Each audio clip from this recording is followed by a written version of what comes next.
A paz do Senhor, meus queridos irmãos. Antes de assistir ao vídeo que você escolheu, eu tenho um recado aqui para você.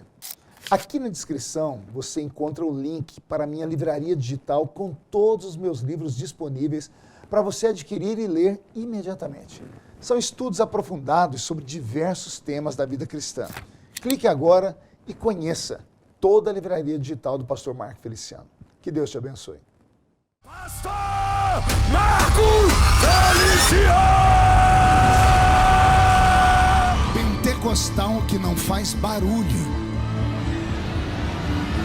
Tá com defeito de fabricação, não é? O diabo tem jogado na sua cara, falado pra você que você não pode mais, você não vai mais. Quem é o diabo para colocar um ponto final onde Deus ainda está escrevendo? Homens tomam o que homens dão, o que Deus dá. Tá pra nascer um macho que tire.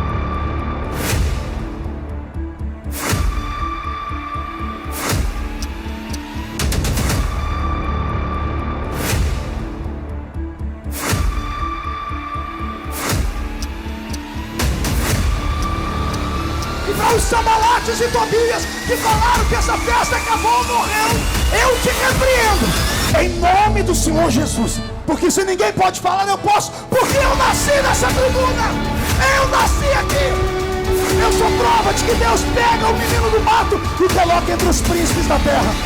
Sai da frente, Satanás, estamos em guerra.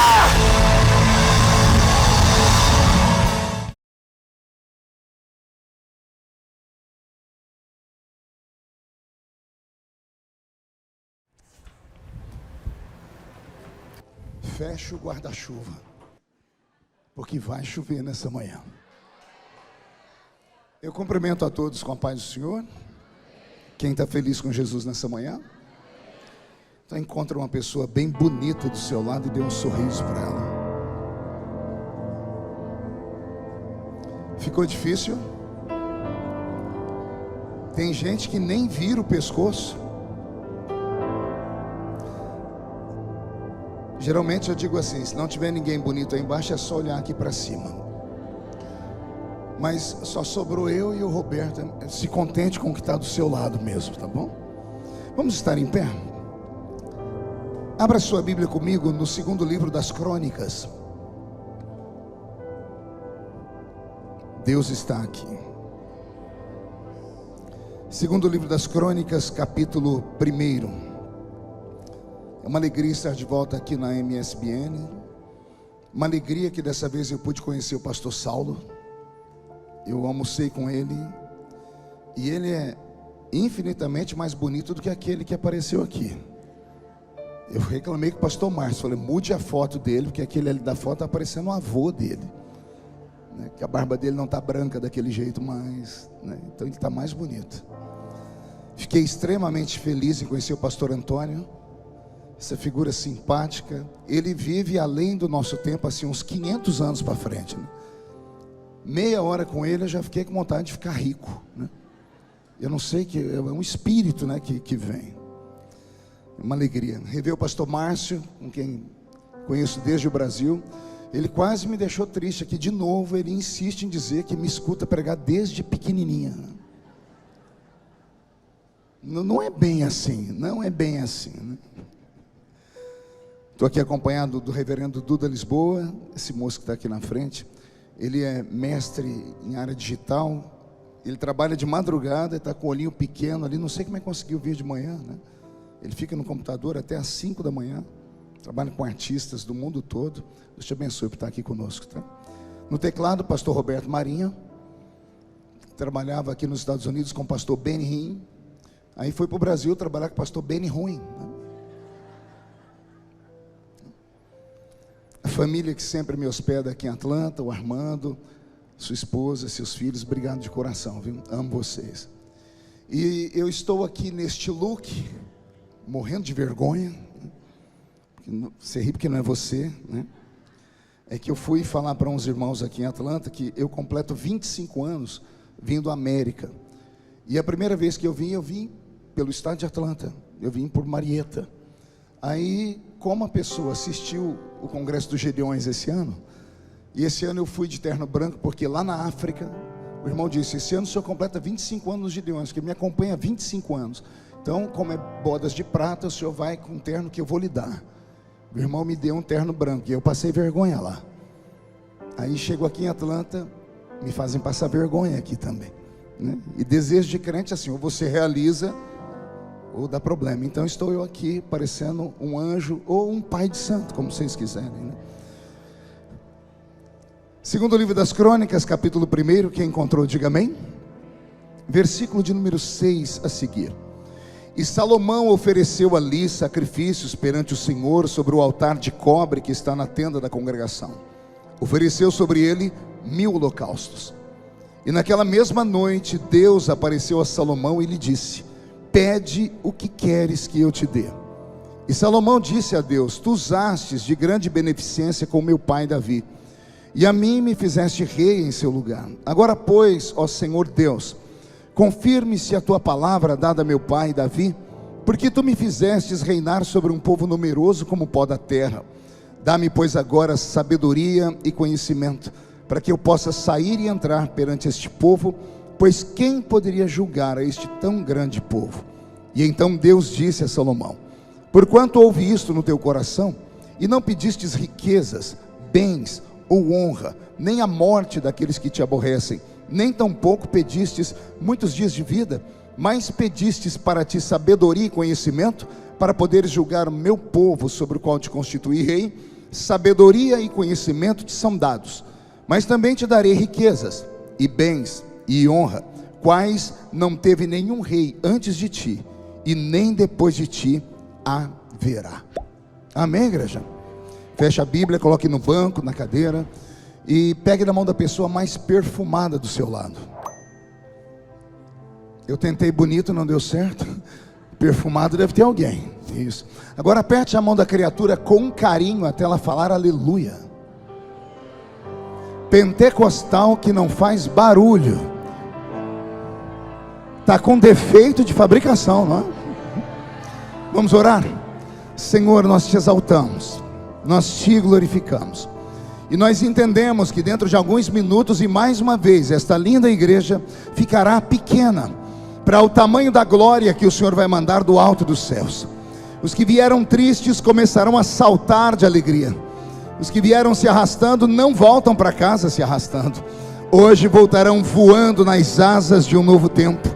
E antes que eu comece a revelar os seus segredos, cerque esta igreja com a sua glória, e num raio de 5 quilômetros, onde houver um demônio alojado, eu dou a esses demônios segundos para sumirem daqui, porque se não sumirem, serão queimados pelo poder da sua glória que aqui será derramada. Rasgue os céus sobre nós nesta manhã. Manda anjos de fogo descerem aqui, que estes anjos desçam trazendo brasas de fogo nas mãos. Comecem a esparramar estas brasas entre nós, e onde houver um crente cheio do Espírito Santo, pega ele nesta manhã, Jesus, e mostra o caminho da verdadeira e poderosa adoração. Fala conosco, fica conosco, é o que eu te peço agora e sempre. E toda a igreja diz: os que podem, tomem seu assento, aplaudindo a Jesus, porque Ele é bom, porque Ele é maravilhoso. Se o sonoplasta puder me dar só um pouquinho mais de ganho de voz aqui, vamos ganhar um beijo depois, tá bom? Pelo sorriso tá carente, né? Final do culto, todo mundo dando um abraço e um beijo nele, tá bom? Graças a Deus. Roberto, um pouquinho mais baixinho o seu teclado, por favor. O texto que eu li nesta manhã com os irmãos é um dos textos mais fantásticos do Velho Testamento. É um texto que vai dar início a um ciclo. E toda vez que se inicia um ciclo é porque termina um outro ciclo. Vai terminar um ciclo de tristeza, um ciclo de miséria, um ciclo de angústia, para o início de um ciclo de felicidade, de prosperidade. E como nunca antes houve na terra, pela palavra do próprio Deus, o seu povo conheceria o melhor da existência nesse mundo.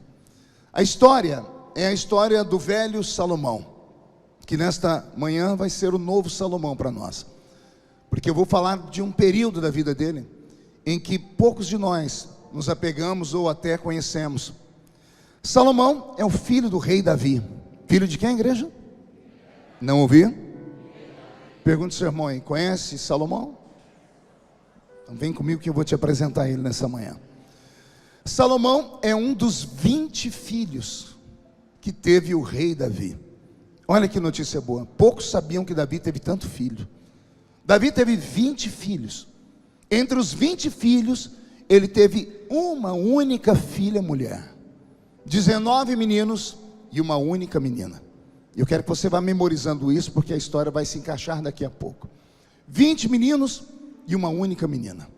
Entre esses 20 filhos, 2 dos filhos que ele teve vieram de um ato imoral. Vieram de um período em que ele faliu na fé. Vieram de um período em que ele cometeu um erro tão brutal que qualquer um de nós o condenaria para todo sempre. Todas as vezes que falamos do rei Davi, lembramos apenas das suas pomposidades, lembramos das suas grandes conquistas, lembramos do que deu a ele o seu poderoso nome.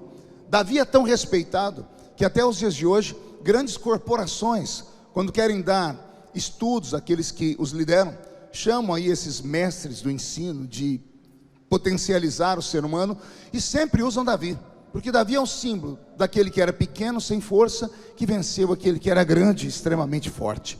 Então ele é um símbolo. Geralmente, quando um crente se lembra de Davi, só se lembra disso: Davi matando o poderoso Golias. Lembramos dele também entrando em Israel, resgatando a arca do concerto e trazendo de volta para o povo. Lembramos dos seus maravilhosos e belíssimos salmos, e poucos de nós até temos conhecimento de como esses salmos, que são os mais lindos, foram escritos. É esse Davi que até os dias de hoje permanece na mente, na memória de todos aqueles que servem a Deus e que leem a Bíblia Sagrada. Esse Davi, que teve tantas áreas de conquista, como eu disse agora há pouco, teve um momento de luta. Um momento em que a sua carne fraquejou, em que ele se perdeu no meio do caminho, em que o contato imediato com o céu foi desligado. Davi estava no seu palácio, deveria estar no campo de batalha, mas estava no seu palácio. E do seu palácio ele observou uma moça, uma mulher, que estava tomando banho de longe. O coração do rei a desejou. E o rei, como uma besta fera desenfreada, simplesmente fez com que o seu desejo fosse cumprido, custasse o que custasse, doesse a quem doesse. Ele manda buscar a mulher, uma das mulheres mais lindas que o mundo conhecera, Batseba, ou Batseba. Batseba, uma mulher casada, desposada por um guerreiro chamado Urias. Urias, um homem temente a Deus e muito querido por toda a corporação da guarda, um soldado respeitado, um soldado patriota, um soldado que tinha dentro do coração dele o seu país acima de tudo e acima de todos. E Batseba com Urias tem o seu casamento simplesmente defenestrado por causa da atitude insana de um homem chamado Davi. E Davi possui a mulher, engravida a mulher, e a história todos nós conhecemos. Após engravidar a mulher e descobrir que ela estava grávida, Davi tenta encobrir o seu pecado. E a forma como ele vai fazer isso, a princípio, é uma forma até legítima, por assim dizer, e inteligente, porque como rei ele pode fazer tudo e um pouco mais. Ele manda buscar o homem do alto da batalha e trazer o homem para casa, para que o homem tenha umas férias. Na intenção de Davi, ou no pensamento dele, o homem, depois de ficar meses fora de casa, ao entrar em casa, vai dormir com a sua esposa, vai amá-la, vai namorar. Só que Urias estava possuído por um sentimento de patriotismo tão grande.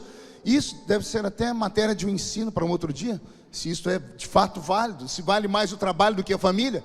Porque ao pensar demais no trabalho, ele também deixou sua esposa de lado. A esposa vai, procura o rei e diz assim: o meu marido não me tocou. O desespero de Davi vai aumentando, porque Batseba está grávida, a barriga dela vai começar a crescer, daqui a pouco não tem como esconder. O marido não a toca, o marido vai saber que o filho não é dele. Então Davi, com uma maneira maquiavélica, demoníaca, ele cria uma história, ele cria um projeto terrível. Ele pega uma carta e de próprio punho escreve na carta, endereçada ao capitão da guarda, que está no campo de batalha onde estava Urias. O nome desse homem é Joabe. Diga comigo, Joabe. Mais uma vez para memorizar. Joabe não é apenas capitão da guarda, Joabe é primo do rei Davi, é da casa dele, é parente dele. Então Davi confiava em Joabe. Ele pede para que Urias, aquele soldado, volte para o campo de batalha e entregue aquela carta escrita pela mão do próprio rei ao seu primo Joabe. A carta era selada com o anel do rei, não podia ser quebrado o selo. Se o selo fosse quebrado, o portador da carta morreria.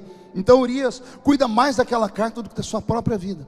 E quando a carta chega na mão de Joabe, e Joabe quebra o selo real, e ele abre, está escrito mais ou menos assim: Joabe, você é meu empregado e é meu parente. Quem porta esta carta não deve voltar vivo para Israel. Joabe entendeu o que disse o rei, mesmo sem questionar, sem saber o porquê. Joabe entende que Urias não pode voltar para Israel. Então Joabe pega Urias e coloca ele no fronte da batalha, no lugar onde a batalha era mais quente, no lugar onde a batalha era mais forte. E dali Urias não volta. Urias é morto, é assassinado em campo de batalha. Joabe pega uma carta, escreve ao rei dizendo: sua palavra foi cumprida, rei. O homem portador da carta que trouxe não regressará vivo para Israel. Davi senta no seu trono, e não diz a Bíblia, digo eu, ele folga. Imagino eu, Davi com um sorriso macabro nos lábios, dizendo: pronto, eu sou rei, eu posso tudo e um pouco mais, eu sou inteligente, ninguém jamais descobrirá o que aconteceu. Como a mulher de Urias agora está viúva, vou eu tomá-la, trazê-la para morar dentro do palácio. As pessoas vão olhar para mim e vão dizer assim: esse rei é muito querido, esse rei é extremamente sensível, porque ele trouxe para cuidar da família de um soldado que morreu em nome da bandeira do seu país. O projeto parecia ser perfeito, dá até uma trilha sonora para um grande filme, uma trilha sonora em ré menor, é claro, mas dá uma liturgia. Davi está sentado no seu trono folgado, quando dias depois ele recebe uma visita, e a visita é de um profeta. O profeta chama-se Natã. E eu confesso aos irmãos, não queria estar na pele de Natã, porque Davi não é só um rei, ele é o queridinho de Israel. Ele é o rei popular, ele é o rei que dança com o povo, ele é o rei que canta com o povo, ele é o rei que adora com o povo, ele é o rei que escreve salmos e manda para as tribos cantarem. Então as pessoas olham para ele e veem ele como quase um semideus, quase como o quarto membro da Trindade. Um homem puro, um homem casto, um homem que adora, um homem que dança, um homem que compõe, um homem que prega, um homem que salmodia. E Davi está sentado no seu trono, e lá vai Natã falar com esse homem perfeito. E Natã é tão inteligente que, ao invés de um papo reto e chamar Davi de adúltero, ele cria uma história. E olha que história. Ó rei, é sabido que há no seu reino um homem muito rico, dono de uma imensidão de número de ovelhas, e ele recebeu um visitante na sua casa. E ao receber o visitante, esse homem resolveu fazer um churrasco para o amigo que estava visitando. Mas ao invés de pegar uma das suas milhares de ovelhas, ele vai em um vizinho extremamente pobre, dono de uma única ovelha, rouba aquela ovelha, mata a única ovelha desse homem pobre e serve ao visitante. Davi ouve a história e ele fica enfurecido. E Natã então diz para ele: ó rei, o que deve ser feito com este homem no seu reino? A Bíblia diz que Davi, enfurecido, gritou: que este homem pague 4 vezes pelo crime que ele cometeu. Ou seja, roubou uma ovelha, que o homem que roubou devolva para esse outro 4 ovelhas. O homem tem que pagar 4 vezes pelo seu crime. E quando Davi diz isso, Natã, cheio do Espírito Santo, diz: és tu esse homem, ó rei, podendo ter qualquer virgem de Israel, desejou o Senhor a única mulher de um homem. Davi viu a mão de Deus e era temente. Talvez era isso que fazia a diferença nele. Quando ele ouviu essa história, ele não tentou dar desculpas, ele não tentou dizer: é mentira, eu quero provas. Não, a Bíblia diz que Davi encurvou a cabeça e disse: pequei. Ele disse com a boca e com o coração. Foi tão forte e tão intenso que Deus tomou a boca do profeta e disse: alguma vez te neguei eu alguma coisa que você me pediu? Isso aqui também é uma outra conversa para um outro dia. Porque é como se Deus estivesse falando: se você tivesse me pedido, eu não teria te dado. Mas a mulher era casada. Mas Deus pode tudo e um pouco mais. Deus poderia ter criado uma situação, Urias poderia ter mesmo sido recolhido para o céu e Davi ter ficado com ela, não sei. Eu sei que Deus disse a Davi: porventura te neguei eu alguma coisa? Agora vem a parte mais forte dessa palavra, pergunte qual. Todos nós, quando estamos debaixo de uma grande luta, de um grande vendaval, a gente sempre fica perguntando: meu Deus, por que o Senhor está pesando a mão em mim? Meu Deus, por que o Senhor está desse jeito? A gente sempre pensa que as maldições, as punições vêm de um Deus que está furioso no céu. Neste texto eu entendo que não foi Deus que puniu Davi. A punição veio da boca do rei, porque foi Davi que disse: pague este homem 4 vezes pelo crime. Se Davi fosse ponderado, equilibrado, se tivesse respirado e pensado e falado assim: ô Natan, eu preciso que você traga esse homem que foi roubado e o homem que roubou aqui, porque eu preciso ouvir a história deles, porque toda a história tem 2 versões. Já perceberam isso ou não? Você senta com a mulher e o marido que brigaram, sente com a esposa, ela tem uma história. Depois sente com o esposo, ele tem uma história. Se você optar por um dos 2 lados, você vai magoar alguém, e os 2 contam a mesma história, só que cada um do seu ponto de vista. Resultado final: se amanhã depois o casal voltar, você vai ter inimizade com eles, porque você escolheu um lado, porque toda a história tem 2 versões. Davi ouviu só uma e reagiu. A maldição não saiu da boca de Deus, saiu da boca do próprio rei. Quando ele disse: pague esse homem 4 vezes, Davi selou o seu destino. Dos 20 filhos, Davi pagou com 4. 4 filhos. 3 deles mortos fisicamente, e um deles morto moralmente. E a morte moral naquele tempo era pior do que a morte física. Quem é que morre primeiro dos filhos de Davi? O rebento que ele teve com Batseba. A história chega a dar náuseas. A Bíblia diz que Davi traz a mulher para dentro do palácio. O bebê nasce, e o bebê era lindo. Imagina a beleza dele. Batseba, uma beldade. Davi não era feio, homem de gentil aspecto, olhos brilhantes, cabelos louros ou arruivados, cabelos encaracolados, gentil aspecto, de baixa estatura. Se você pegar Rei Davi por Michelangelo e digitar no Google, você vai ver o mestre da Renascença desenhar um Davi e fazer uma estátua dele, que ele não parece judeu, ele parece um grego. Você vai ver um homem de cabelo encaracolado, nariz arrebitado, um homem delicado, com feições delicadas. Por isso que a Bíblia diz que ele era um rapaz de gentil aspecto, uma beleza quase que feminina. Então Davi era lindo, Batseba linda. Imagine o filho que nasceu.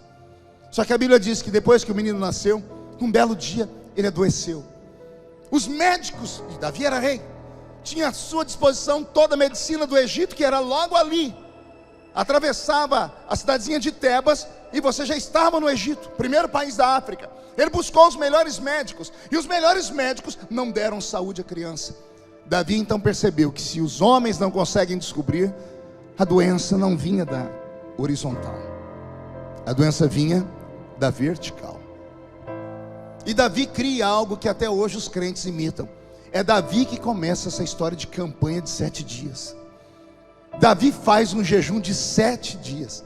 E todos os dias que ele acorda em jejum, ele vai perguntar como está o menino. E ao invés da doença melhorar, a doença vai piorando. No segundo dia, como está o menino? Está pior do que ontem. No terceiro, pior do que ontem. No quarto, pior do que ontem. E Davi jejua 7 dias, ao ponto de no último dia ele chegar perto dos empregados dele, e os empregados fugirem dele, com medo de falar que o menino tinha morrido. Aí Davi se antecipa, chega perto dos empregados e diz assim: morreu o menino, e eles: morreu, ó rei.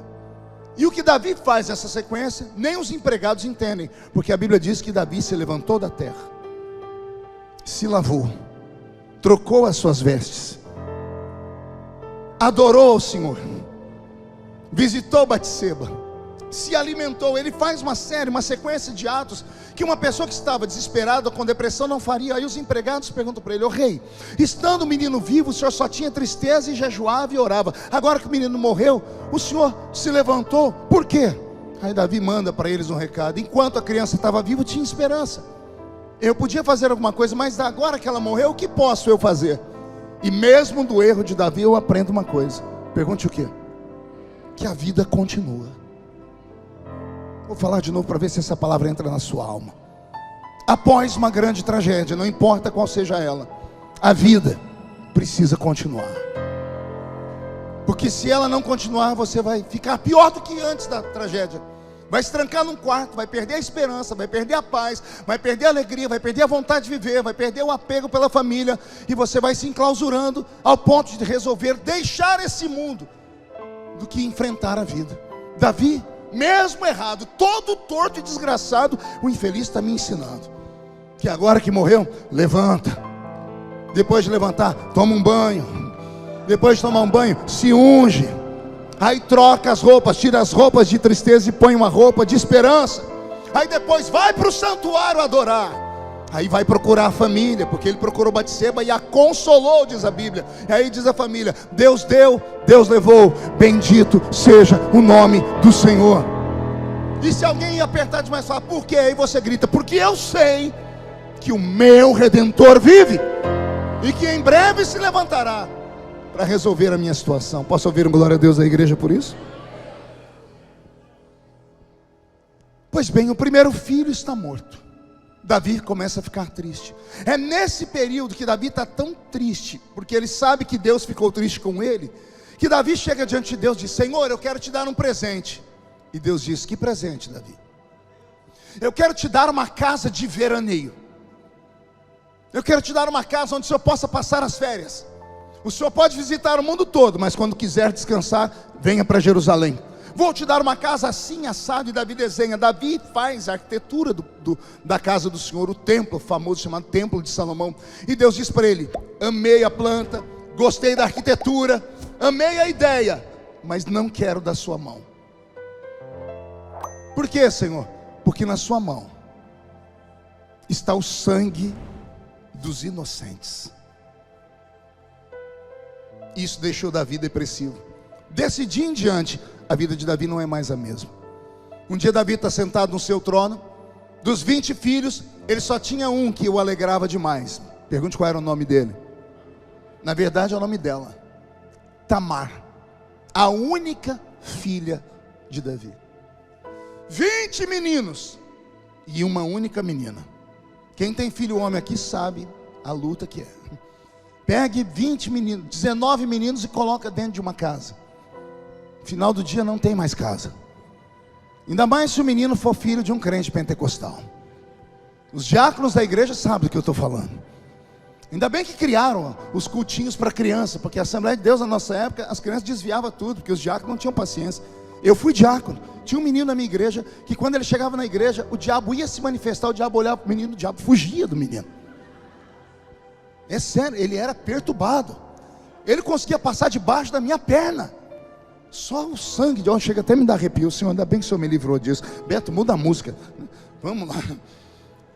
É a criança, imagina 19 meninos quebrando tudo. Aí só tem uma princesa. Ela chega em Davi, ela senta no colo de Davi, ela brinca com as madeixas encaracoladas do pai, ela beija o pai, ela brinca com a barba de Davi. É a princesa. Eu sinto que Davi sentia quando Tamar ia estar com ele, porque eu tenho 3 filhas. Aliás, a minha casa é um harém, né? 3 filhas, a minha esposa, a minha netinha, minha mãe vai lá de vez em quando, 2 moças que trabalham, e como nem tudo é perfeito, a sogra mora na mesma casa que eu. Mas faz parte, é para ter o equilíbrio, né? É para ter o equilíbrio, né? Você ri, né? Você olhou e falou: a vida dele é perfeita. Quem vê cara não vê coração, né? Mas isso é uma outra história para outro dia também, né? Pois bem, Davi só tinha uma menina, a Tamar. E um dia Davi está sentado no trono e alguém chega: Davi, Tamar, sua filha, não vai poder mais ser levada ao altar de branco. Por quê? Davi, sua filha não vai mais poder casar com um outro príncipe. Por quê? Porque ela foi estuprada. Ela foi violentada, Davi. E naquela época, uma mulher estuprada ou violentada, ela era excluída da sociedade. Os próprios pais, quando a filha eram estupradas, tiravam as filhas de casa e enviavam elas para a zona do Baixo Meretrício, porque era extremamente vergonhoso para o pai saber que a filha tinha sido estuprada. Porque na mentalidade do povo antigo, da Mesopotâmia ou do Oriente Médio, funcionava a seguinte equação: se a mulher foi estuprada, a culpa é dela.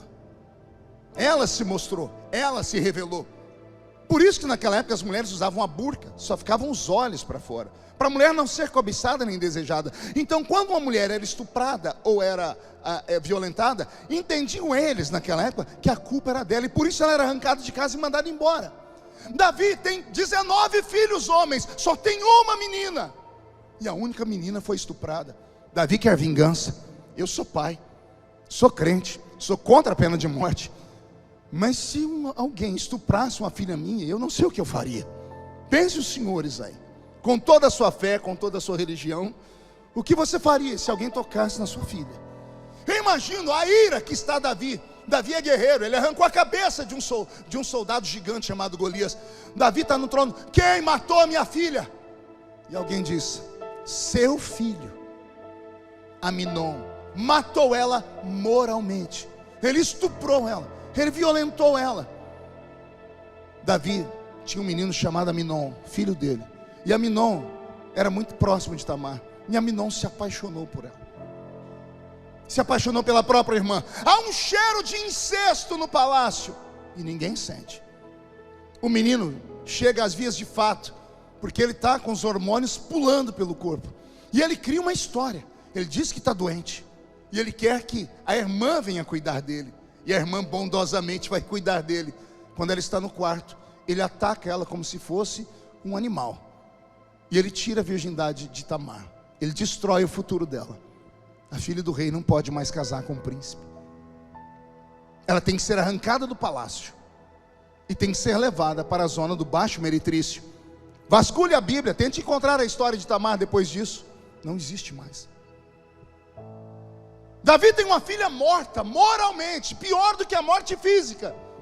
E pior do que isso, a menina foi violada por um outro filho de Davi. E Davi não pode cumprir a vingança, porque o desejo dele é matar o estuprador. Sim ou não? Mas o estuprador é sangue dele também. E ele não toca em Aminon. Ele não pode nem chamar a atenção de Aminon. Como assim, pastor? Não há na Bíblia Davi dizendo: por que você fez isso? Você não deveria ter feito isso, você fez uma coisa errada. Não há. Davi não chama a atenção dele. Quer perguntar o porquê? Só fala se todo mundo perguntar. Que moral teria Davi para falar isso com o filho? O filho ele ia dizer: você não pode tocar numa mulher que não é sua. Aí o menino ia dizer: pai, eu aprendi com o senhor. O senhor dormiu com a mulher que não era sua. Você começa a entender o que é que o diabo está fazendo? O diabo vai tecendo uma teia de aranha e prende Davi nela. Cada vez que Davi tenta se mexer, ele vai se enroscando mais.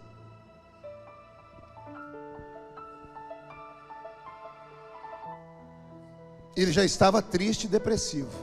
A depressão aumenta 2 vezes mais. O menino Aminon anda pelo palácio como um rei, porque ele disse: o meu pai não chamou atenção, ele aprovou.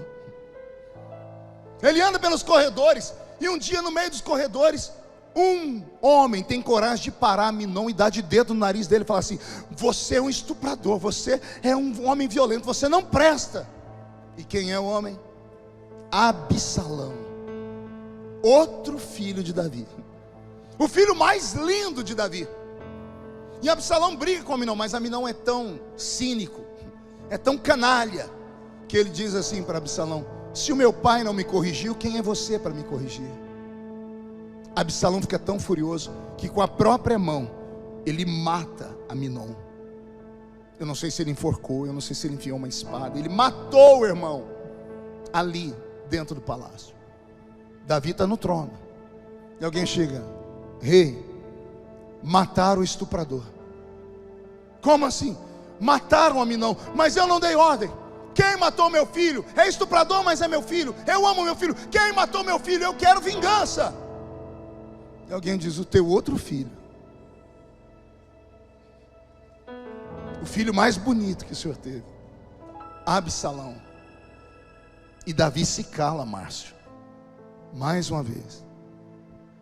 Não chama a atenção do menino, não briga com ele, e fica por isso mesmo. E eu sei que você também está aí, achando um senso de injustiça. Eu também acho. Agora pergunte para mim, pastor, por que ele não chamou a atenção dele? Diga, por quê? Mais alto, diga, por quê? Ele não tinha moral. Ele ia falar o que para o filho? Você matou um inocente? O filho ia falar, eu aprendi com o senhor, pai. O senhor matou Urias, que era inocente. A trama está feita. Davi está eliminado da história. Absalão observa o pai não reage. Absalão diz, meu pai é um frouxo, meu pai não presta mais para ser rei. O reino está na mão de um homem que não consegue corrigir o próprio filho. Então se meu pai não presta para ser rei, eu serei rei no lugar dele. E Absalão dá um golpe de estado no próprio pai. Absalão toma o trono de Davi. Davi não tem forças para dar ordem de comando ao seu exército para vir contra Absalão. Por quê? Porque ele está se sentindo culpado. A culpa foi um peso sobre ele, ele perdeu todas as forças. A Bíblia diz que Davi foge de Jerusalém de noite, escondido por um grupo de amigos que o protegem. Ele perdeu o reino. E ele está longe. Absalão está reinando. Absalão começa a reinar, mas ainda tinha os fiéis de Davi. E os fiéis a Davi não obedeciam a Absalão. Absalão vai no cofre do rei. Vai aonde? Ele abre o cofre do rei. E tudo que Davi guardou por 40 anos de reinado, de despojos de guerra, de ouro e prata, Absalão toma toda a riqueza do pai, converte a riqueza em jagunços. Ele contrata homens que seriam fiéis a ele. Ele tem um exército incontável de homens que vão lutar por ele. Só que esses homens não têm habilidade, mas eles são numerosos. E com esse exército, Absalão começa a assustar a todos, dizendo, eu sou o rei de Israel agora. Davi não age. Um parente de Davi resolve reagir. Um parente de Davi levanta a cabeça e diz assim, não, o rei não pode terminar os dias assim, esse menino não pode fazer isso. Esse homem vai até os soldados que ainda eram fiéis a Davi, soldados fiéis, soldados com habilidade. Um valia por 100 daqueles soldados de Absalão. Ele arma uma emboscada, e esse homem que está liderando esse exército consegue desbaratar o exército de Absalão, e Absalão foge. E a fuga de Absalão é conhecida por todos. Lembram? Absalão no trote de um cavalo, passa no meio de uma floresta. Ele tinha cabelos muito grandes, encaracolados. No trote do cavalo, seu cabelo voa e agarra num galho de uma árvore. O cavalo vai embora e ele fica preso. Quem lembra dessa história da Bíblia? Absalão ficou preso pelo cabelo. E aí, esse soldado que resolveu vingar Davi está diante dele. Um menino indefeso, um adolescente buchudo, calça curta, um menino que deve sim ter um corretivo, mas um corretivo à altura de um adolescente. Mas esse homem que está ali diante dele está tão furioso que ele saca uma espada e ele finca na barriga de Absalão, e ele tira a vida de Absalão. Não era preciso fazer isso, bastava deixar o menino preso, dar uns tapinhas nele, que não era menino, já era um adolescente, mas ele arranca a vida de Absalão. Alguém vai até onde Davi está e diz, Davi, pode voltar para Jerusalém. Ele diz, mas e Absalão que está governando? Não está mais, Davi. Por que não? Porque Absalão está morto.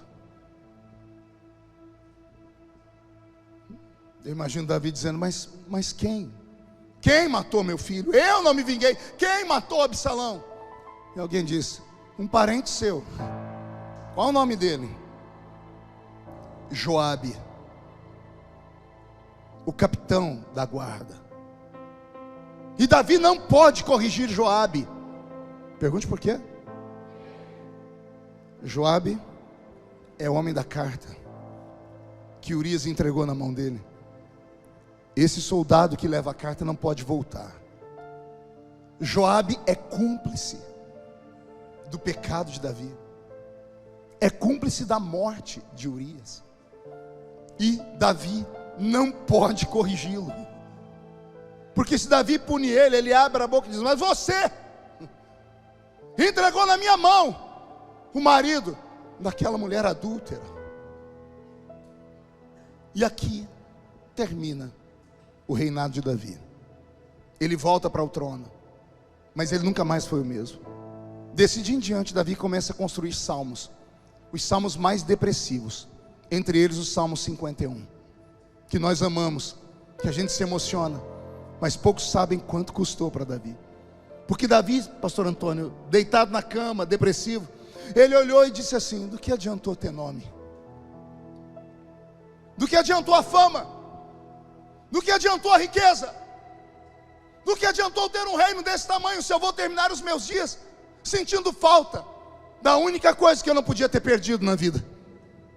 E aí ele diz: Deus, tira a fama, Deus, tira a riqueza, tira o reino, mas não retires de mim o teu Santo Espírito.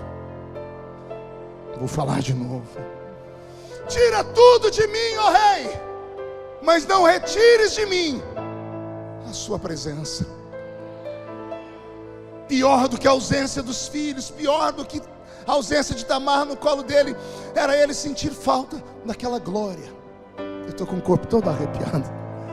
Ele sentir falta daquele ser, daquela entidade que sempre estava com ele, que estava com ele na batalha, que liderava ele, que ajudava ele, que guiava a pedra dele para acertar a testa daquele gigante, que dava a ele os salmos mais lindos, como o Salmo 23: o Senhor é o meu pastor e nada me faltará. Davi começa a sentir falta dessa presença. E aqui eu abro um parênteses na história para falar com muitos que estão aqui.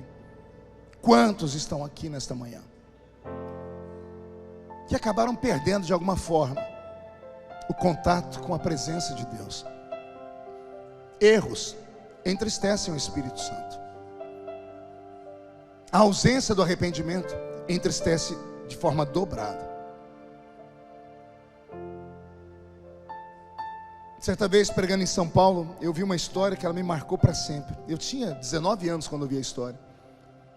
Um homem muito rico, que outrora tinha sido pobre, e na pobreza arrastava os filhos para a igreja, ou melhor, o filho para a igreja com a esposa.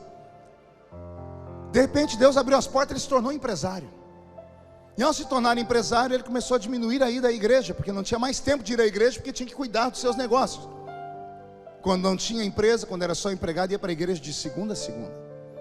Começou a diminuir porque agora ele tem coisas para cuidar. E a desculpa é sempre essa: eu tenho funcionários para pagar, eu tenho vidas que dependem de mim, eu tenho. E a ausência do lar foi abrindo uma brecha no coração dele para a carência. E ele começou a se envolver com a secretária dele, uma moça bonita, a metade da idade da sua esposa. E ele foi indo. A primeira vez foi só um flerte, depois foi só um toque, depois foi um jantar escondido, depois a cama. E aí acabou o homem. Ele não ia mais para casa jantar, marcava sempre o encontro. E um belo dia ele marcou com ela um jantar pós-expediente. Só que ela teve um problema, não pôde ir, e ele chegou em casa mais cedo. Ao chegar em casa mais cedo, o filhinho abriu a porta, viu o pai, foi aquela felicidade, disse: mãe, hoje o pai vai jantar com a gente. E a mãe fez a comida que ele gostava, eles jantaram, riram, cantaram. E na hora de dormir, o menino, que quase nunca tinha o pai perto, disse: papai, a mamãe sempre lê uma história da Bíblia e ela ora comigo, hoje o senhor pode fazer isso? O pai, meio desconfortável, não podia falar não, disse: eu vou. Chegou lá, foi tentar contar uma história da Bíblia, arrumou uma confusão, que não conseguia mais contar, porque a memória estava tomada, não lembrava mais nem como era a história da Bíblia. Ele disse: papai está cansado, amanhã eu conto outra história. Ele disse: papai, então só ora para eu dormir, porque a mamãe ora com a mão na minha cabeça. E ele disse: eu vou orar. Ele colocou a mão na cabeça, ele não conseguiu orar. O diabo começou a fazer o papel dele, que é acusar. Você vai botar essa mão que você toca onde não deve, na cabeça do seu filho, que é uma criança pura, sabendo que o toque da mão pode transferir, pode abençoar. Paulo disse a Timóteo: guarda o dom que você recebeu pela imposição de mãos. Toque da mão é algo muito sério. E ele, sabendo disso, disse: o papai está muito cansado, amanhã a gente olha e diz: papai, tem dia que a mamãe está igual ao senhor, ela está cansada. E aí quando ela não consegue orar, ela dobra o joelho e ela pede para eu orar por ela. Dobra o joelho aqui que eu vou orar pelo senhor. O homem dobrou o joelho, a criança inocente pôs a mão e começou a orar: papai do céu, hoje o senhor me deu um presente, meu pai veio jantar com a gente, Obrigado, fazia tempo que ele não estava aqui. Hoje ele cantou comigo na hora da janta. Papai do céu, abençoa meu pai, tira o cansaço, dá a ele alegria. E eu vou fazer um pedido que está no meu coração há muito tempo. Quando eu crescer, eu quero ser igual ao meu pai. E quando ele disse isso, o pai deu um grito: não! Igual a mim não! E se jogou no chão. A mulher chegou para ver o que era o grito. O homem foi ficar, ele ficou possesso. Ela expulsou o espírito maligno. Ele voltou em si, ele agarrou as pernas dela, chorou, foi pedir perdão. E ela olhou para ele e disse assim: eu já sabia, meu amor. Ninguém esconde de uma mulher quando o esposo está traindo ou vice-versa. E ele disse: por que você não brigou comigo? Ela disse: por quê? Porque se o espírito não te convencer, não era eu que ia te convencer. Ele disse: me perdoa. Ela disse: já te perdoei há muito tempo. Ela só disse para ele: prioridades. A sua casa é prioridade, porque na hora da dor, a amante não vai te visitar. Quem vai é a família. Que caia sobre nós esta manhã esse temor. Eu sei que isso é uma pregação na contramão de tudo que a gente quer ouvir em pleno domingo, mas eu vou fazer o que se Deus quer falar? Pastor, está doendo. Dá glória a Deus porque está doendo, porque senão você ainda está vivo, ainda sente alguma coisa. Dura essa criatura que tem levado uma vida pior do que essa que eu estou falando, que está entrando por aqui e saindo por aqui. Não há sentimento nenhum, mas se há sentimento dentro de você, é porque Deus está dizendo: eu ainda te amo. Temos uma história ainda. Dá para começar do nada. Posso ouvir um glória a Deus por isso? Você pode levantar a sua mão direita para o céu, chacoalhar ela assim comigo. Pode colocar ela no ombro de quem está do seu lado, pedir licença para a pessoa. Agarra ela, diga: dá licença. Agarrou? Chacoalha ela até ela ficar irritada. Agora irrita ela. Diga: Deus te trouxe aqui para isso. Sacode a criatura, sacode. Diga: para isso. Diga: Deus te trouxe aqui para sacudir a sua vida nesta manhã. Ainda dá tempo. Perca tudo nessa terra. Perca a fama, perca o dinheiro, mas não perca a presença do Senhor. E Ele está aqui nessa manhã. Eu estou vendo gente chorar, é Ele que está tocando. Eu estou vendo gente adorar, é Ele que está tocando. Parece que eu ouvi até uma língua estranha aí. Se é Ele que está renovando. E se tem alguém que acredita que Ele está aqui, não dê um grito agora não. Dá um berro de glória a Deus, por gentileza.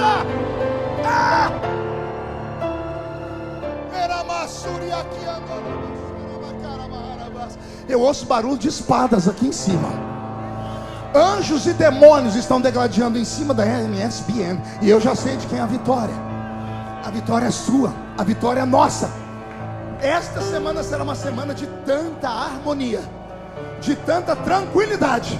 Será uma semana de tanta conquista, que no domingo que vem você vai chegar aqui e as pessoas vão achar que você está louco, porque vai estar com um sorriso de orelha a orelha.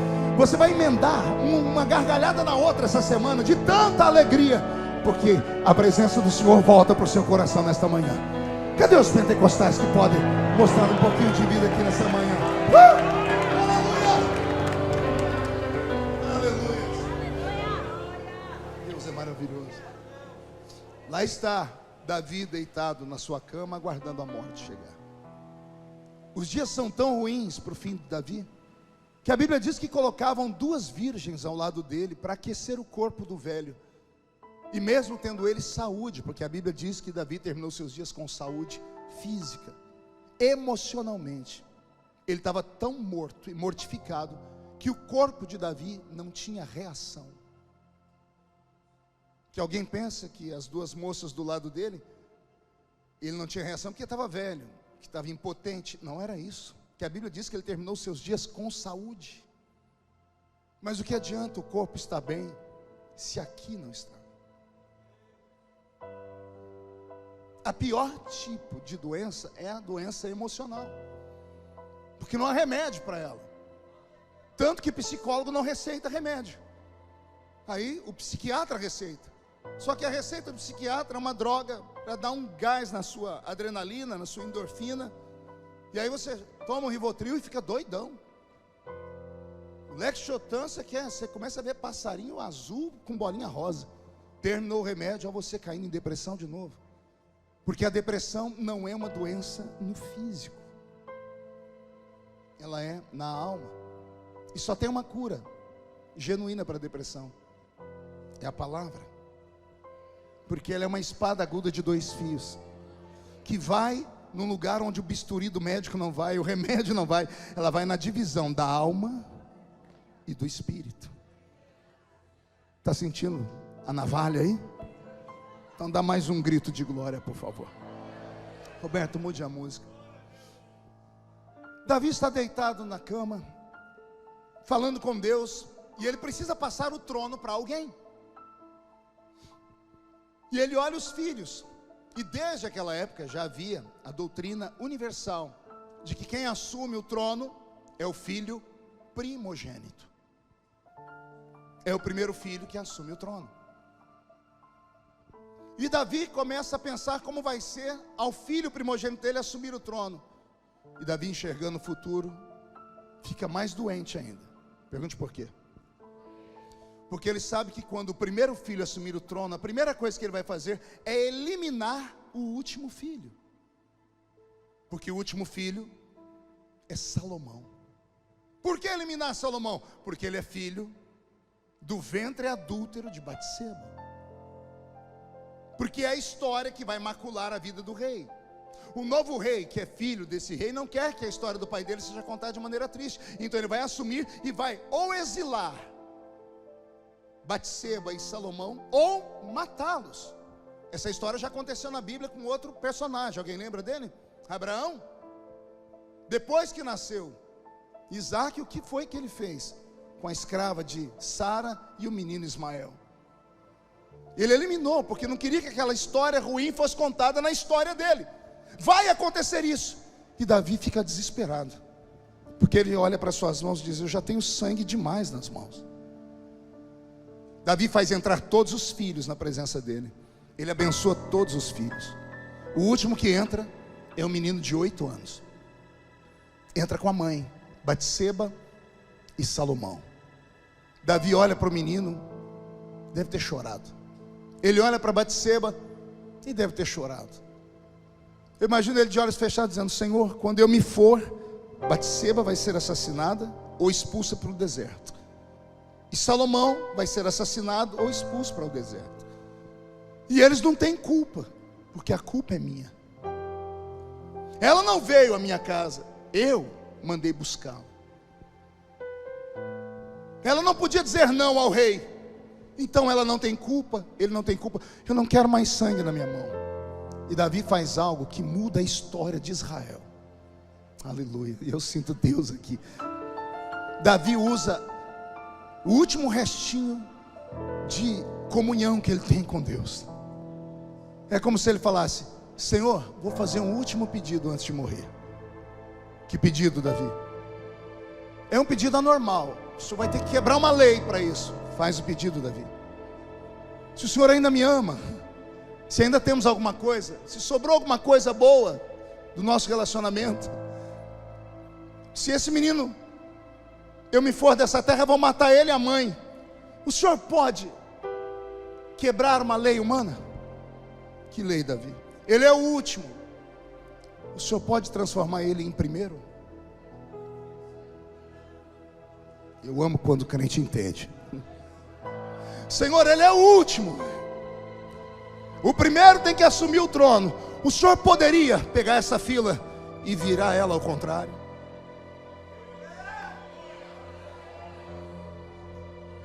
O primeiro tem que ser rei, o último tem que ser assassinado. Se o senhor virar a fila, o que ia ser assassinado vai virar rei. E eu não vou ter mais nenhum tipo de peso na minha vida. Aí a Bíblia diz que Deus abre o céu e olha para Salomão. Preste atenção, isso está escrito. Mas antes de falar isso, abra um parênteses aí. A Bíblia diz que uma fonte não pode jorrar água doce e amarga ao mesmo tempo. Sim ou não? Se ela tem água doce, a água é doce. Se amarga, a água é amarga. O ventre de Batseba sempre foi um ventre adúltero, ainda que ela foi morar com o rei. Continuava sendo um ventre adúltero porque começou em adultério. O primeiro filho que saiu do ventre adúltero, Deus eliminou. É duro falar isso, mas foi, está escrito. Deus não deixou o menino viver, Deus matou. o segundo filho teria que ter o mesmo destino, porque é o ventre podre, é o ventre adúltero.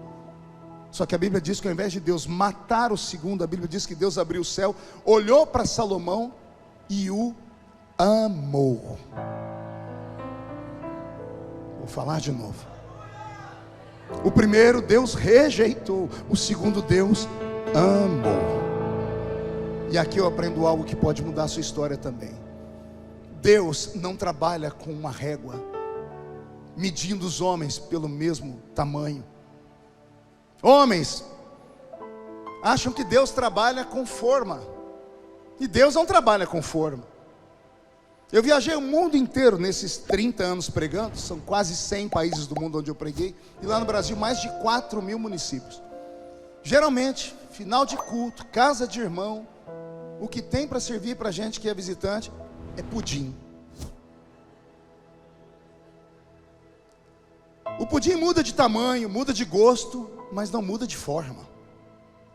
Ele pode ser grande, pequeno. O pudim tem uma característica: ele é redondo e tem um furo no meio dele. Sim ou não? Quem já comeu pudim? Pois bem, Deus não trabalha com forma, porque se Deus trabalhasse com forma, nós estamos perdidos. Você não ia caber na minha, eu não ia caber na sua, e para a gente caber um no outro, ele ia ter que arrancar pedaços da gente. Deus trabalha com formas. Anote, não formas. Deus trabalha com formas. Cada um de nós tem um segredo com Ele. Cada um de nós tem uma marca que ninguém enxerga, só Ele enxerga. É por isso que a gente que é ser humano olha, por que aquele homem ainda está na igreja? Por que aquela mulher ainda está fazendo aqui? Meu Deus, se eu fosse Deus. Ainda bem que você não é. Que se fosse, talvez nem eu serviria para estar pregando aqui para você. Por que a pessoa é mesmo fazendo tudo aquilo? Só Deus sabe. Deus tem uma paciência com uns, não tem a mesma paciência com outros. Como se explica isso? Não sei. Só há um pensamento na minha cabeça: nós homens enxergamos um palmo à frente do nosso nariz, Deus enxerga a eternidade. Nós só vemos agora, Deus enxerga o amanhã. Hoje você está dando prejuízo no reino, mas quem disse que você vai dar prejuízo para sempre? Pode ser que amanhã Deus faça um milagre, pode ser nessa manhã, ou pode ser na festa dos varões, o maior encontro de homens aqui em Atlanta. Pode ser algo fenomenal no encontro de mulheres, e naquele dia o Espírito Santo resolve te pegar, e aí você entra de um jeito e vai sair de outro, e no final do dia alguém vai dizer: o que aconteceu com ele? Foi uma metamorfose? Foi, porque há um dia em que o Espírito Santo se apossou dele e transformou ele ou ela em um novo ser humano. Aconteceu com o rei Saul, lembra de Saul? Depois de receber a unção de Samuel, Samuel disse: você vai encontrar um grupo de profetas que estarão subindo a Deus ao alto, cheio de saltérios, cantando e profetizando. Quando você entrar entre eles, o Espírito do Senhor se apossará de ti, e você será transformado em um outro homem. Uma transformação de caráter, de conceitos e de valores. Eu acredito que está acontecendo isso aqui nessa manhã. Começa no espírito e começa a reverberar pela carne. Por isso você está tremendo, está chorando, está com borboletas aqui na barriga. O que é isso, pastor? O Senhor está mudando aqui e o seu corpo inteiro está reagindo. Se prepare para receber uma nova família nesta manhã. Vou profetizar: se prepare para receber um novo marido, uma nova esposa, um novo filho. E não é alguém que vai vir de fora, não, é esse aí que está sentado do seu lado. Você passou a madrugada brigando com eles, mas essa manhã, olha Deus dizendo: eu tenho algo na vida dele, eu tenho algo na vida dela. Eu estou entrando na história, eu faço o que o homem não pode fazer, e eu não tenho que dar satisfação a ninguém. É o que Deus manda dizer nessa manhã: eu faço e não tenho que dar satisfação a ninguém, porque onde abundou o pecado, superabundou a graça. Alguém acredita nisso? Então dá mais um grito aí para empolgar o coração do pastor aqui.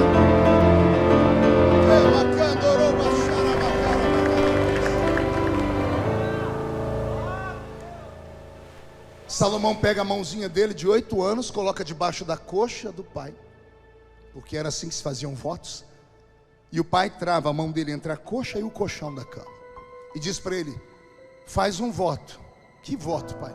Promete ser fiel ao Deus do seu pai. Eu prometo. Promete que vai honrá-lo. Eu prometo. Promete que vai dar para o meu Deus uma casa. E o menino de 8 anos diz: eu prometo. O que uma criança sabe? O que ela está prometendo? mas ficou uma aliança entre o céu e a terra. Davi morreu, Salomão assumiu o trono. Não se sabe com qual idade, entre 8 e 18. Se sabe que ele assumiu o trono solteiro. E aqui hoje eu venho, na defesa de Salomão, tentar tirar da mente das pessoas o pensamento de que Salomão era um maníaco sexual. Porque todo mundo fala, ele tinha 700 mulheres e 300 concubinas, 1000 mulheres, o homem era um maníaco. Não, não era um maníaco. Ele teve 700 casamentos políticos. Ele casava com moças de tribos que tinham condições, de tribos ao redor, e cumpria ao pai da moça levar o dote, que iam de 8 a 12 moedas de ouro. Nasceu uma menina na casa, o pai tinha que se virar, trabalhar, juntar de 8 a 12 moedas de ouro, para entregar ao moço que levaria ela, que desposaria ela. Por quê? Porque naquela época antiga, a mulher dava gastos, e o homem, produção. Então, quando o homem dava a filha para o filho de um outro homem, ele estava se livrando de um peso. É o pensamento machista do mundo antigo do Oriente Médio. E quando o homem pegava o seu filho e casava com outra filha, ele trazia um peso para a família. Então, para haver compensação, dotes, moedas de ouro. A sabedoria de Salomão se inicia ali, porque ele casa 700 vezes. Não é porque ele tem carência sexual, é para levantar o reino, porque ele herdou um reino quebrado do pai. E por que o reino estava quebrado? Porque Absalão roubou o reino do pai dele. E quando Salomão herda esse reino quebrado, depois da unção, da consagração, ele está sentado no trono. Os súditos de Davi, os secretários de Davi, os ministros de estado se aproximam deles e dizem assim: agora que terminou a festa, vamos para a responsabilidade. O senhor herdou um reino quebrado, ou seja, não temos dinheiro nenhum. O senhor herdou um reino no período em que Israel vai passar pela maior seca da história. O pior inverno se aproxima no ano em que Salomão assume o trono. O inverno vai se estender por um ano inteiro. Ao se estender por um ano inteiro, não teremos nem cega nem verão, nem plantio de frutos, nem plantio de cereais. Como não vamos plantar, não vamos colher. Como não vamos colher, Israel vai passar fome. Em tempos normais, o seu pai abriria o cofre, pegaria joias, pratas, ouro, iria com os povos vizinhos e compraria comida para manter o reino até a próxima safra. Só que não tem ouro para comprar comida, e tem o inverno. A tradição diz que Salomão perguntou ao ministro da economia: mas não sobrou nada de valor do reino do meu pai? E o homem diz: sobrou algo que não tem tanto valor, mas foi a única coisa que sobrou em quantidade. O que? 1000 bois. 1000 o quê? Nem vaca era. Se fosse vaca, a vaca dá leite, a vaca dá cria, do leite faz o queijo, requeijão. Mas sobrou bois. E por que sobraram bois? Eram bois de arado, bois que iam romper a terra seca, bois que tinham os músculos duros, não eram usados nem para comer, porque a carne era dura. Sobrou 1000 bois no reinado do seu pai. E aí chegamos no texto em que eu li com vocês. Salomão teve uma ideia. Pergunte qual? Ser generoso. Com quem? Com Deus. Marcou no alto da montanha onde estava a tenda da congregação de Moisés uma reunião com toda a nação, e a nação toda subiu. E no meio da subida, o povo começa a ver bois, 1000 bois sendo arrastados para o alto da montanha pelos sacerdotes. E quando chegam lá em cima, o povo está imaginando: esse rei é melhor que o pai dele, vai começar o reino dando um churrasco para nós. E quando o povo chega no alto da montanha, não tem churrasqueira, tem altares. O povo começa a contar: tem 1, 2, 10, 100, 200, 500, 700, 1000 altares. Salomão mandou fazer 1000 altares no alto da montanha. E quando o povo viu aquilo, Salomão deu ordem, os sacerdotes pegavam os bois e começavam a sangrá-los, a cortar em pedaços. Contam os historiadores que o monte ficou vermelho e dava para ser visto de longe, porque milhares de litros de sangue de bois estavam escorrendo pelo topo da montanha. Os pés do povo, nunca se viu algo tão violento, algo tão terrível. O povo sentiu temor. Salomão deu ordem, os sacerdotes começaram a jogar fogo nos altares. E lá no livro de Cantares, Salomão diz: e começou a subir colunas, 1000 colunas de adoração, colunas de fumaça. porque cada sacrifício é uma adoração. 1000 colunas de fumaça, 1000 colunas de cheiro, 1000 colunas de incenso de carne assada. Quando terminou o sacrifício, os sacerdotes limparam as cinzas, deu ordem para o culto terminar. As pessoas estão voltando para casa. Uns estão alegres porque viram Deus de volta. Outros estão estranhos, dizendo: esse rei é maluco. Outros que conheciam o futuro, dizendo assim: esse rei é irresponsável, porque nós vamos viver o inverno e não tem nada para negociar. Eu conheço que meu parente trabalha lá dentro do palácio e ouvi histórias que não tem mais nada. Outros estão dizendo: ele é excêntrico, ele é estranho. Todos foram embora naquele dia. Salomão também. Só que a Bíblia diz que Salomão foi para o palácio e se trancou no quarto. Pergunte por quê? É um menino e ele está frustrado. Pergunte por quê? Porque ele esperava que Deus ia descer no meio daquela fumaceira, daquele incenso, daquele sacrifício. Porque ele cresceu ouvindo o pai dele contar histórias. Olha o que dá ser filho de poeta. Davi escreveu o Salmo 18: e o Senhor sentou nas asas de um querubim e voou sobre as asas do vento. Bonito isso, sim ou não? Alguém conhece essa história? Sabe por que esse salmo foi escrito? Está lá em Samuel 18 também, se não me falha a memória. Davi está no campo de batalha. O filho de Anak, um dos filhos de Anak, se não me falha a memória, Talmai pegou uma lança de 45 quilos e atirou contra Davi. Davi, para se esquivar dela, caiu do cavalo. Talmai pegou a lança e foi fincar Davi no chão.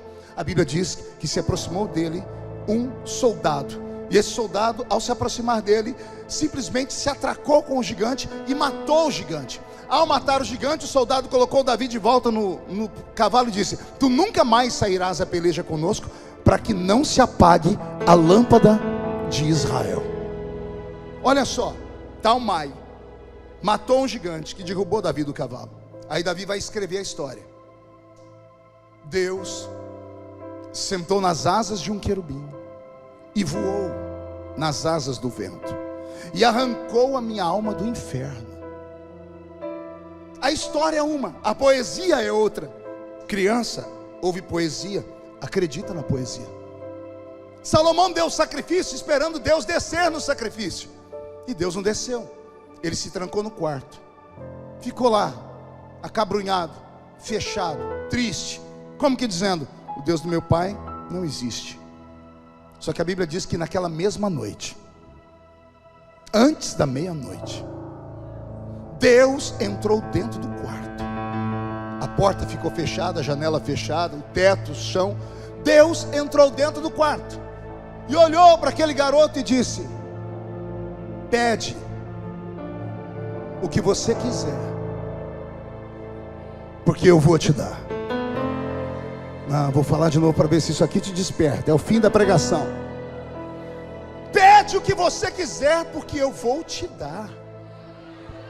Meu Deus do céu, pastor Antônio, isso me arrepia tudo.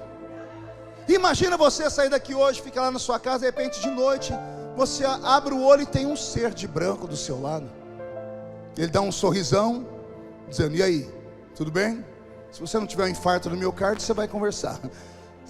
Tá tudo bem, eu sou Deus, e eu sou fulano de tal. Pois não, eu vim aqui para te conceder um desejo. Qual? O que você quiser. Vou falar de novo. Eu vim aqui para dizer a você: pede o que você quiser, porque eu vou te dar. Deus arriscou o céu, Deus arriscou a eternidade, Deus arriscou tudo que ele tinha para olhar para aquele garoto, aquele moço, aquele adolescente, falar assim para ele: pede o que você quiser, porque eu vou te dar. E se ele falasse assim: eu quero viver para sempre? O que Deus ia falar para ele? Isso eu não posso. Que Deus é esse?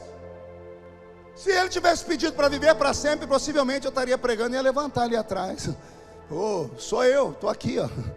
Não morro de jeito nenhum. Se ele fala para Deus: eu quero voar. A Bíblia tem um capítulo dizendo: e houve um homem que tinha asas e voava de verdade. E se ele fala assim: eu também queria ser Deus? Como Deus iria dizer não para ele? Isso mexeu comigo. Falei: Senhor, nem Davi recebeu uma visitação tão grande. Aqui eu encerro. Salomão e Davi são água e óleo. Davi era emoção, Salomão, razão. Davi era um adorador extravagante, Salomão, um adorador educado. Davi era um crente que sobe monte, Salomão era um crente meio batista tradicional. Davi é igual os irmãos que eu estou vendo aqui. Se eu soltar eles da linha, eles vão voar aqui dentro dessa igreja. Salomão é igual outros, estão me olhando com a cara feia, parecendo que foi batizado num pote de vinagre. É sério, eu estou aqui há 1 hora e pouco tentando conquistar a criatura. O olho da criatura não brilha, parecendo olho de sapo que morreu no dia de enchente. É sério, diz que está numa igreja pentecostal, mas não abre a boca nem para respirar. Achou que eu não ia falar, né? Vem me ouvir pregar e fica aí com essa boca travada, essa boca de aço, essa língua de ferro, esse queixo de concreto. Salomão e Davi são antagônicos. Agora tem uma coisa que não dá para explicar. Pergunte o quê?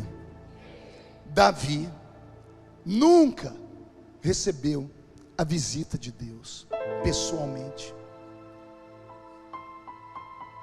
Ele imaginava, ele sonhava, ele escrevia, Deus veio, mas ele nunca viu. O filho dele, que nunca tinha feito uma oração, você vai ver Salomão começar a orar no capítulo 5, ele só faz uma oração, que este templo, na inauguração do templo, que esse templo seja seu, que os seus olhos estejam aqui, os seus ouvidos estejam aqui. Alguém deve ter escrito para ele ler, porque Salomão não era coração, era razão. E aí dá um nó na cabeça do pregador, porque o adorador deveria ter a melhor vida que tem na terra, e o que não adora, nem tanto assim. Mas o adorador Davi morreu pobre, depressivo e sozinho. Aí o filho dele, que nunca fez uma oração, nunca compôs um salmo, ele compôs uma carta, que não dá nem para falar sobre ela, a carta de Cantares. Um dia eu vim aqui dar um estudo sobre a carta de Cantares, mas tem gente que vai ficar vermelho aqui, porque é uma carta de amor. O livro de Provérbios não dá nem para explicar para as pessoas, nem para você incentivar, porque é só conselho. Se conselho fosse bom, ninguém dava, vendia. O livro de Eclesiastes é um livro depressivo. Ele termina a vida dele dizendo assim: tudo nessa vida é vaidade. Não tem uma música de cântico de adoração. Mas Cantares, tudo que ele faz é para sunamita, tem nada a ver com Deus, ele está fazendo com o amor da vida dele. Davi fazia tudo para Deus. Aqui eu aprendo uma coisa séria: nem sempre o espiritual recebe tudo nessa vida, porque o espiritual, ele dá para Deus coisas que qualquer adorador pode dar. Um grito, um louvor, uma dança. Aí vem o filho de Davi e diz assim: eu vou dar para o Senhor tudo o que eu tenho. O que eu herdei do meu pai de valor está aqui, 1000 bois. Poderia matar a fome do povo por 3 meses. Depois a nação ia se matar, ia ter guerra civil, não ia ter comida. Mas eu pego tudo que meu pai me deixou e coloco diante de ti.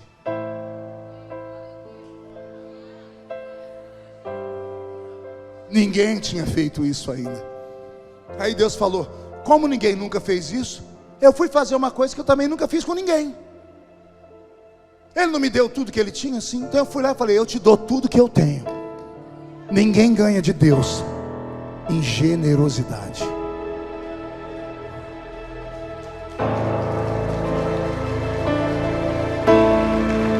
Você dá 1, Deus te dá 30. Você dá 1, Deus te dá 60. Você dá 1, Deus te dá 100. Sacrifício a gente não faz porque quer, a gente faz porque precisa.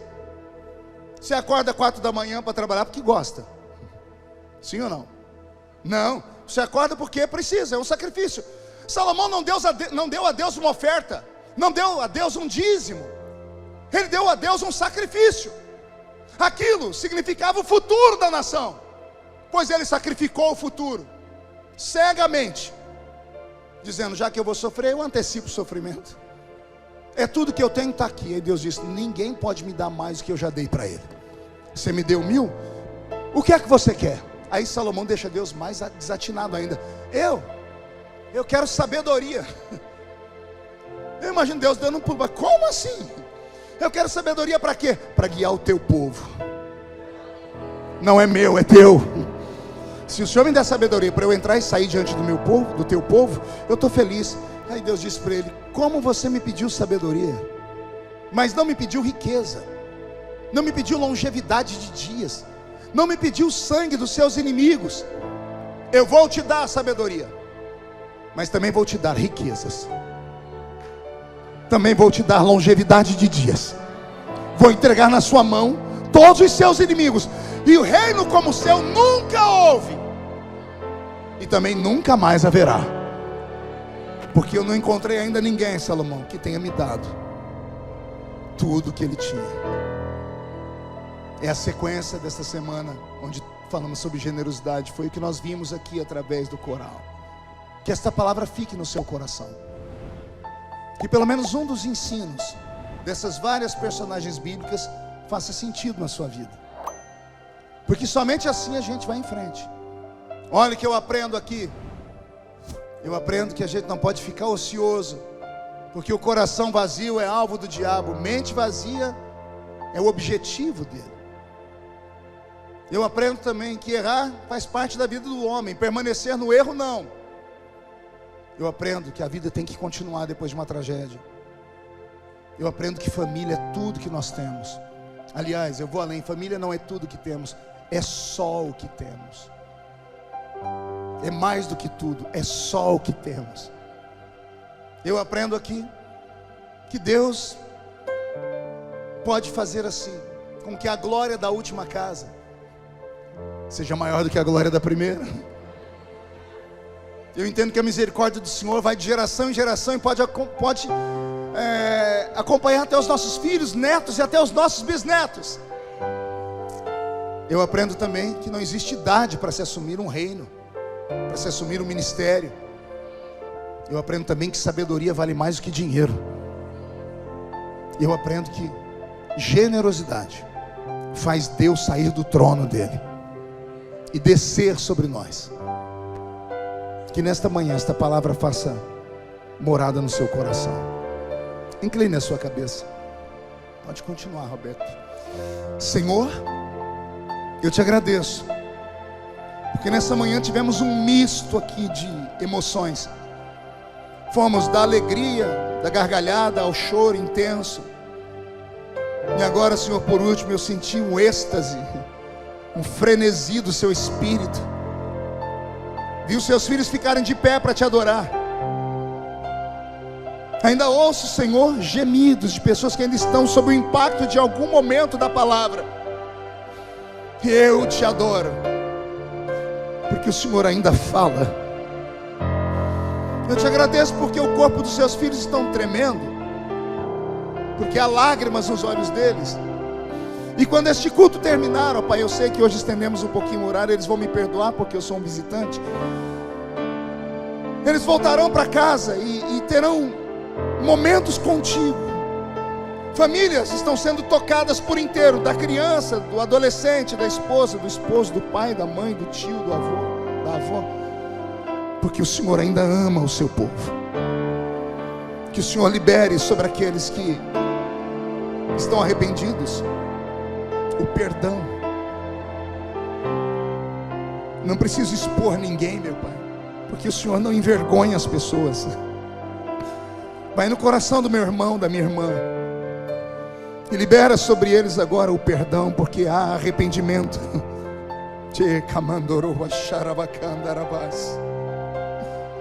Libera sobre eles também a revelação de que depois desta manhã, Senhor, esta entrega que eles estão fazendo, porque estão entregando a alma, estão entregando o Espírito, estão dizendo: Senhor, faz comigo alguma coisa nova. Vai haver um tempo de prosperidade que nunca antes sonharam. Esta igreja, Senhor, fará história, não apenas em Atlanta, não apenas nos lugares onde já estão, não apenas nos mais de 20 países, mas em todo o planeta Terra, até o regresso do Rei a este mundo, por causa deste coração liberado e desta alma que está aqui em prantos. Eu te louvo, Pai, eu te glorifico.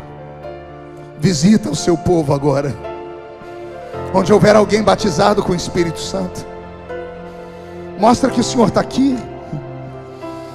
Traz de dentro deles as línguas estranhas, meu Pai.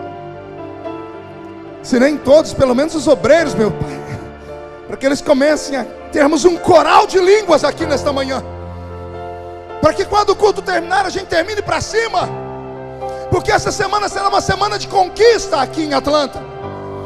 Os demônios, Senhor, estão apavorados. Eu disse isso no início da pregação e reafirmo: estão apavorados, porque a luz da sua glória está descendo sobre nós.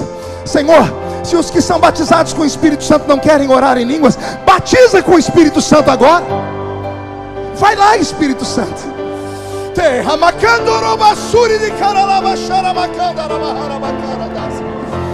Levanta os profetas uma vez mais, dá visões, da interpretação de línguas, e fica conosco. De olhos fechados, eu convido a igreja a ficar de pé. Aleluia.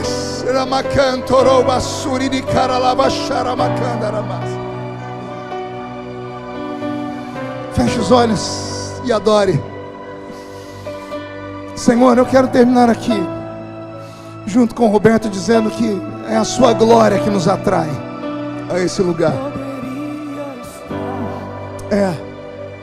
Em qualquer outro lugar, mas tua glória me atraiu, tua presença me atraiu.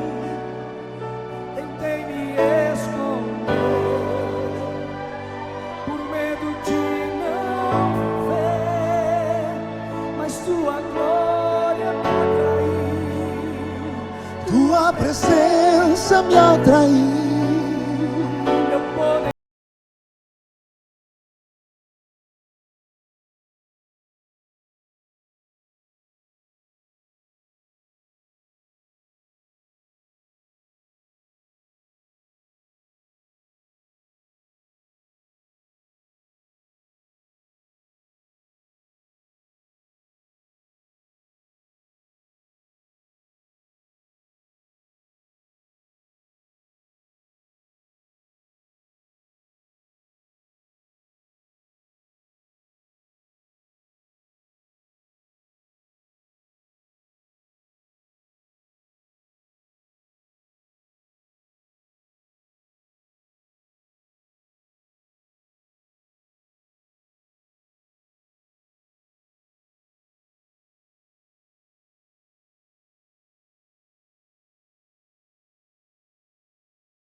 Pela tua presença, recebe a presença dele, recebe a presença não dele. me vejo sem a tua presença. Vai, adora, adora. Vai, adorador extravagante. Pela tua presença, não me vejo sem a tua presença.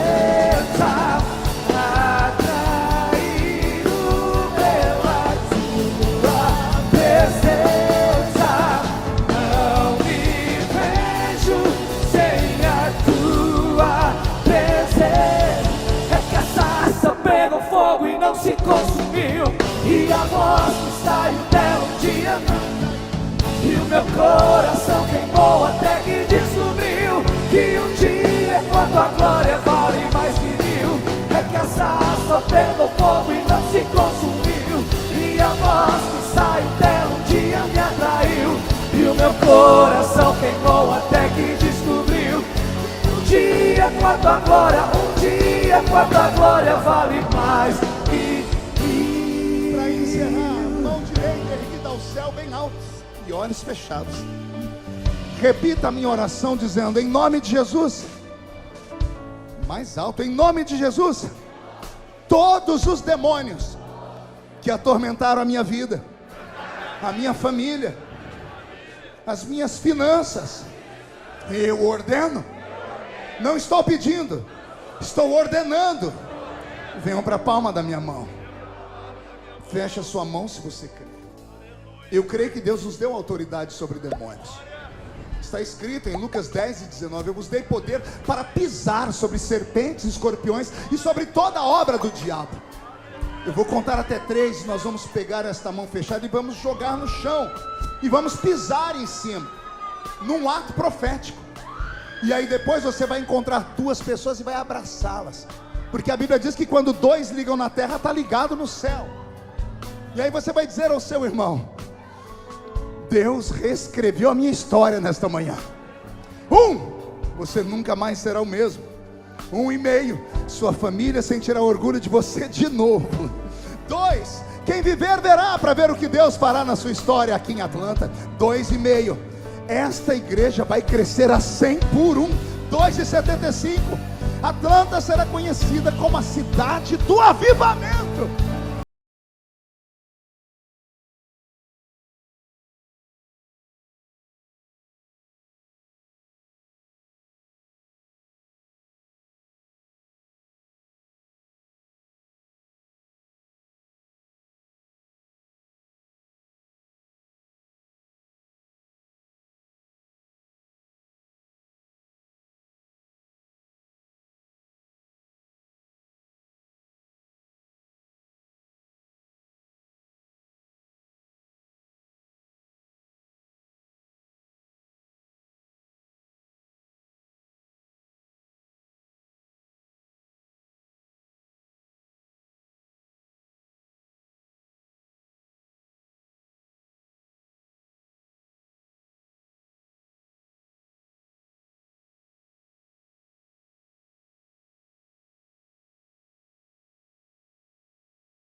Ele está aqui.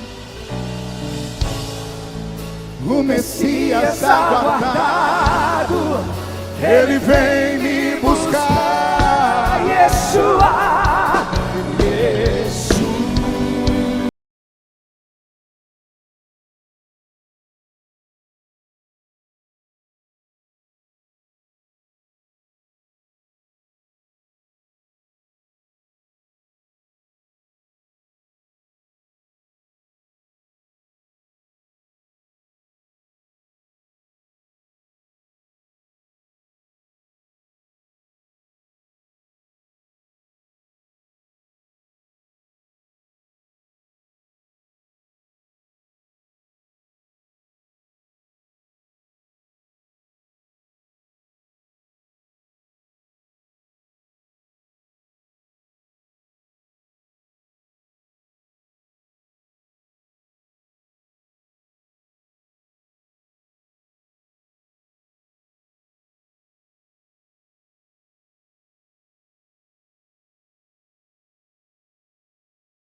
Quem pode aplaudir e gritar? Quem pode aplaudir, gritar e dar um pulo para cima? Amém. Murche a barriga, estufe o peito. Olhe nos olhos da criatura que está do seu lado. Se o olho dela não estiver vermelho, enfia o dedo no olho dela. Diga, você entendeu? Ele está aqui. Para encerrar, olhos fechados, coração aberto. Será que tem alguém nessa manhã que está afastado dos caminhos do Senhor, que não entrava em uma igreja há muito tempo, que veio hoje e foi surpreendido com essa palavra? E você disse: se tu me amas, Deus, fala comigo.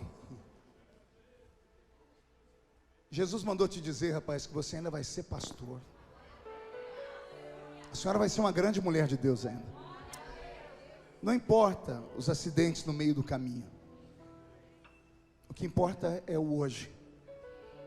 O grande pensador e político Sêneca, quando foi condenado à morte por Nero, No dia do seu martírio, levaram para ele um veneno, a família aos desesperos, todo mundo gritando, os amigos, mandando ele fugir. Sêneca calmamente pegou o veneno da mão do torturador e disse: o ontem não existe mais, o amanhã ainda não chegou, só temos o agora. Tomou o veneno e partiu dessa vida para outra. Nosso problema é esse, a gente pensa no ontem e no amanhã, quando nós só temos o agora. A igreja de cabeça baixa, você não gostaria de voltar hoje? Deixar o passado para lá, as mágoas, as tristezas, aquilo que as pessoas fizeram com você, as traições, as decepções com a igreja, e deixar para lá também o amanhã, porque o amanhã não nos pertence, a gente nem sabe se vai ter amanhã para nós. Mas se você sair do seu lugar agora e vir aqui na frente do altar perto de mim, eu vou orar pela sua vida. Ah, pastor, mas eu já fui 30 vezes. Vem a 31ª. Quem sabe numa dessas você vem e fica. Vem, eu quero orar pela sua vida. Isso, vem chorando mesmo, irmão. Glória a Deus. Se só ele viesse, eu estava feliz. Mas tem mais pessoas. A vida é assim, a vida é cheia de altos e baixos. Isso, está vindo uma moça, está vindo mais pessoas. Venha, volta hoje. Vamos dar um início, vamos dar um pontapé, dar um restart, iniciar de novo. Meu pastor, Deus te abençoe. Eu estou profetizando. Deus te abençoe. Mais alguém? Isso. Que lindo ver você aqui. Força. Fazia tempo que eu não via ninguém assim com maquiagem porrada. Que coisa bonita. O Senhor ainda fala, igreja. A igreja está quieta, mas o céu está fazendo festa. Não, fique aqui pertinho de mim. Chegue aqui. Você é brasileiro? Tem cara de americano. Não vai me falar que é goiano, não. Goiano é de Goiás mesmo. Goiano eu conheço assim, ó, no olho. Tudo bem? Chegue aqui perto de mim, chegue perto do altar. Chegue perto do altar, Deus te abençoe. Deus te abençoe, garoto. Qual a sua idade? 8? Desse tamanho? Meu Deus, vai ficar maior do que o... Como é que é o nome do Shaquille O'Neal? Como é? Esse aí. É que eu tinha menor do que ele com 13 anos quando eu entreguei minha vida para Jesus. E já comecei pregando. Deus te abençoe. Cadê a alegria da igreja? Cadê a alegria da igreja? Deus te abençoe, filho. Como é bom ver os olhos assim, desse jeito. Em quem eu ainda não peguei na mão. Deus te abençoe. Essa moça, alguém toca nela aqui para ela me enxergar. Filha, deixa eu pegar na sua mão. Deus te abençoe. Fica firme, tá? Chega aqui perto do altar. Senhora, chega aqui perto do altar. Meu amigo, e você, vem cá. Chega aqui perto do altar. Coloque a mão no altar. Vocês todos toquem aqui no altar. A Bíblia diz que quem pegava nas pontas do altar, Márcio, recebia o perdão. Aleluia. O Deus de Davi está aqui, gente. Está sentindo ele aí? O culto não acabou não, adore. Adore. Pastor, eu já dei meu dízimo de hoje, já faz mais de 2h30. Dá 20% do tempo do dia hoje para ele. Adore mais um pouco. Senhor, nós colocamos em suas mãos essas vidas preciosas. Que nenhuma delas se perca. Que todas sejam encontradas nesta manhã. Que todos os pecados sejam perdoados. Que o nome delas seja escrito no livro da vida.